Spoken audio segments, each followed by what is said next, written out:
এই যে যে দিঘি, এই দিঘিটার মালিক কে?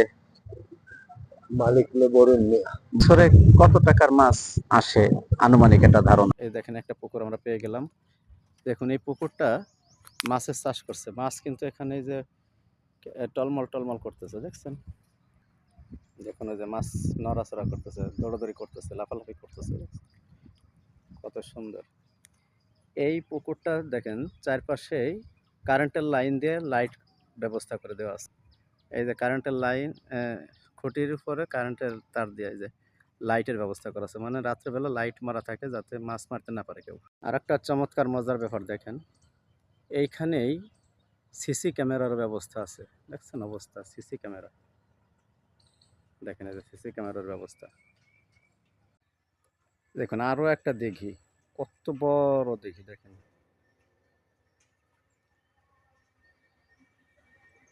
দিঘির মাঝখানে দেখা যাচ্ছে বাঁশ গেড়ে ওখানে আবার শব্দ করার জন্য সিস্টেম করে রাখছে এবং লাইটিং এর সিস্টেম করে রাখছে।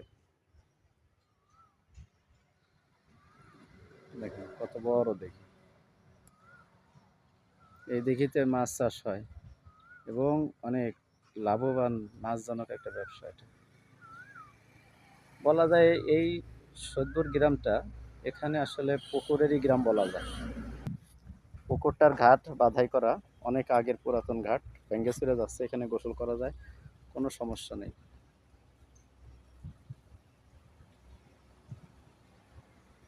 ভালো আছেন?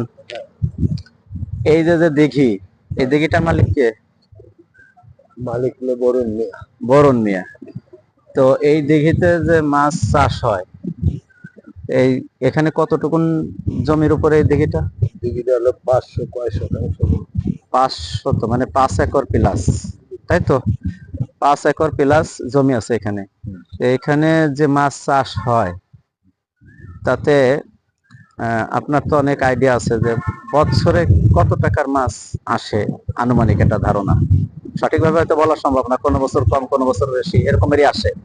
তে গড়ে কেমন আসে? ধরেন 60-70 লক্ষ টাকা সেই। 60-70 লক্ষ টাকা। এই যে যে 5 একর জমির উপর যে আহ, পুকুরটা বা দিঘিটা আছে, কয় ধরনের মাছ এখানে? ধরেন মাছি আছে, তেলাপিয়া। মানে আমার জানা মতে একটা পুকুরে 3 ধরনের মাছ মানে চাষ হয়। একটা হলো ভাসমান, আর একটা হলো মাঝখান মাঝখান দিয়ে চলাফেরা করে, আর একটা হলো তলদেশে থাকে, তাই না? মাটির সাথে মিশে থাকে। এই 3 শ্রেণীর মাছই তো এই জায়গা আছে। এই 5 একর জমিতে মনে করেন 60-70 লক্ষ টাকা তো বছরে আর্ন হলো। এটা তো খরচ সহ।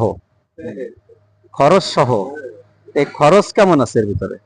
মানে 60-70 লক্ষ টাকার ভিতরে খরচটা কতটুকু হতে পারে? 50 লক্ষ টাকা করে 50 লক্ষ টাকা খরচ হলে বোঝা যায় হয়তো সীমিত লাভ। 15-20 লক্ষ টাকা বছরে থাকতে পারে।